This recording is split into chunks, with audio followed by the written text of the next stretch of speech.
times 1, 33 and 1/3% of 144 is, okay, so first, kopyahin muna natin yung 33 and 1/3% of, ibig sabihin, that is, multiply natin yan kay 144, is meaning equal. Okay? So, ang gagawin natin dito, we have to, hindi natin siya pwede ma-change into decimal form kasi walang katapusang decimal yung 1/3 kapag i-change natin yan. So, ang gagawin natin, i-change natin itong mixed number na yan into improper fraction. So, multiply natin si 3 kay 33, so that is 99 plus 1, so that is 100 over 3.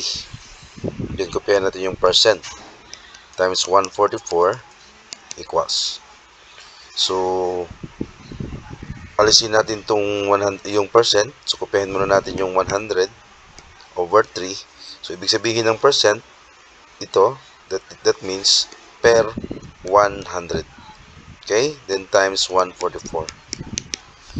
So, taas tayo. 100 over 3.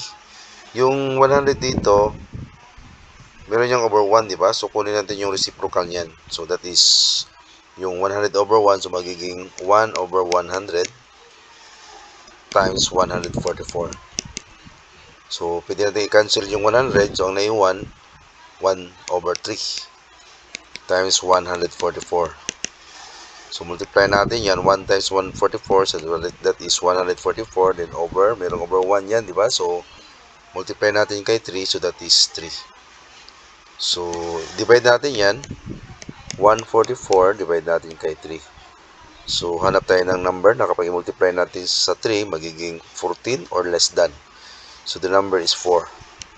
So, hindi siya pwede 5 kasi magiging 15. So, 4 lang. So, 4 times 3 is 12.